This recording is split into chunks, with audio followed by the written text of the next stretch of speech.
They say if you stare too long at dark trees at night, you start seeing things you were never meant to see. I always loved taking walks at night. The feeling of calm, the sound of crickets, cool breeze whispering through the trees. It felt like kind of meditation for me.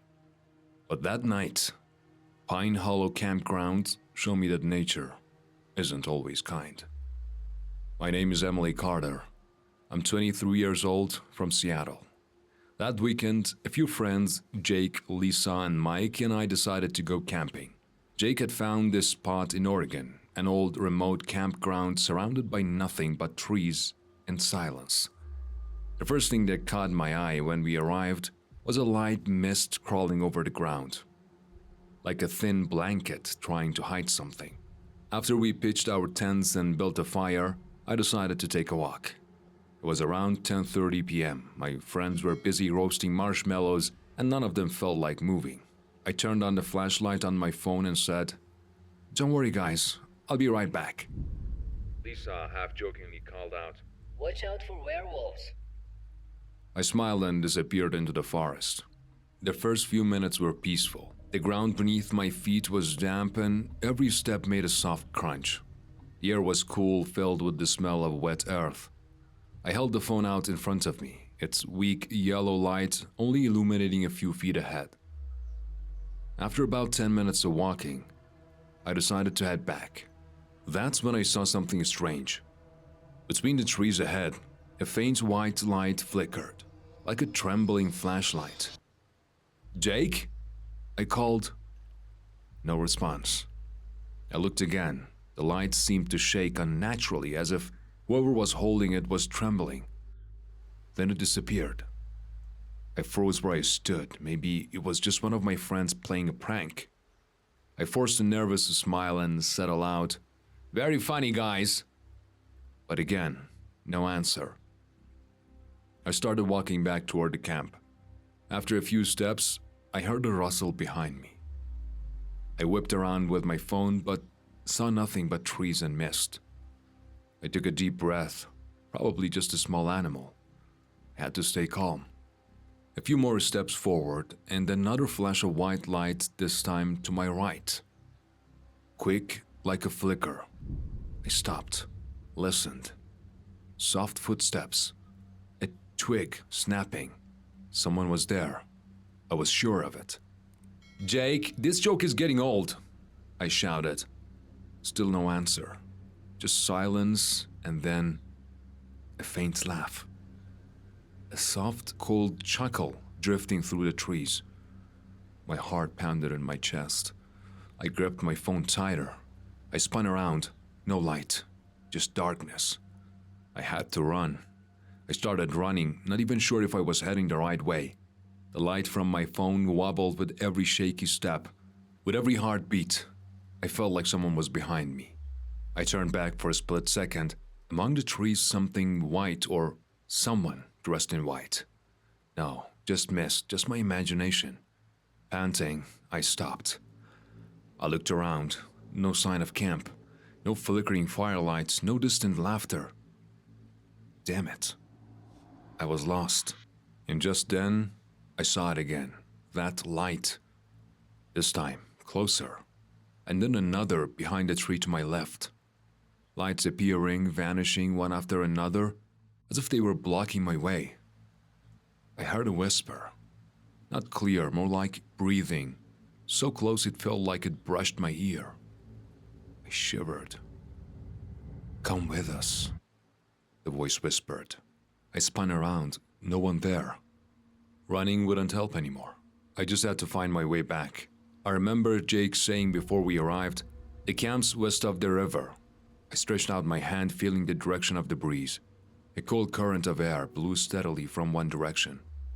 I decided to follow the wind. Every few minutes, the lights reappeared. Sometimes behind a tree, sometimes two at once. But whenever I got closer, they vanished. Once, just once, I swear I saw something crouching behind a tree trunk. So fast, so silent. I kept walking, faster and firmer. Finally, after about 10 more minutes of walking, I heard Jake's laughter, the sweetest sound I had ever heard. When I stumbled back into the camp, everyone was sitting around the fire, their faces pale. Lisa ran up to me, worried.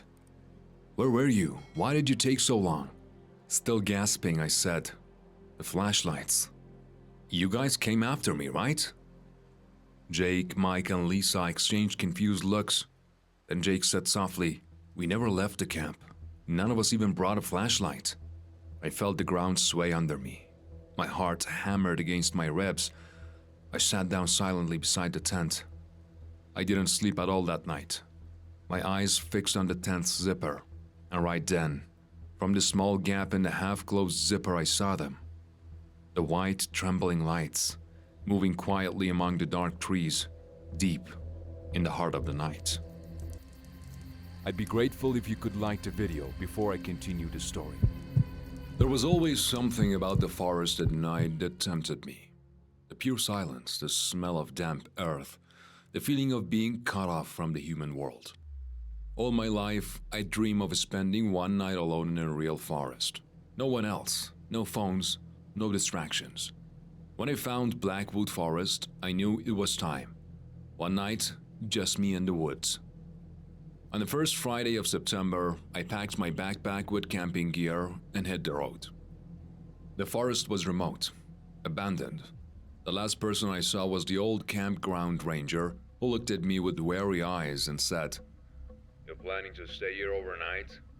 You better pray you stay alone." I smiled and walked past him. By dusk, I found a flat clearing among the ancient oak trees. I pitched my tent, built a small fire, and heated up a can of soup. The air was calm, the scent of burning wood swirling around me. Everything was perfect. Until midnight. Around 2 a.m., I woke up. The sound, something dragging softly across the dirt, slow, close to the tent. I held my breath and listened. No footsteps, no snapping branches, just a slow, continuous scraping sound. I didn't dare turn on my phone's flashlight. I just pulled the sleeping bag tighter around me and prayed for the sound to go away. It didn't. The shadow moved past the side of the tent, and another, and another. I could feel them circling me, silent, invisible. At one point, I saw it, the outline of a hand pressed against the thin fabric of the tent. Long, slender fingers, unnaturally long. I took a deep breath and carefully grabbed my phone.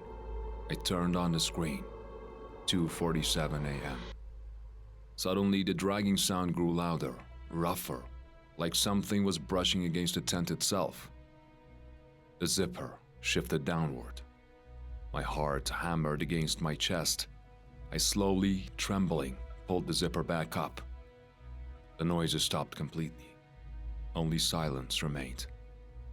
I lay frozen for what felt like forever. Eventually, exhaustion pulled me into a restless sleep. At the first light of dawn, I burst out of the tent. And that's when I saw them. All around my tent, in a perfect circle. Footprints. Bare, small, stained faintly red with blood. The prints didn't lead away into the woods. They didn't go anywhere. Just a ring around the tent. Blood, footprints, and the terrifying silence of the forest. I felt nauseous. I packed my gear as fast as I could and ran. When I finally made it back to the parking lot, the old ranger was standing there. He just looked at me and said, "Told you. Pray you stay alone."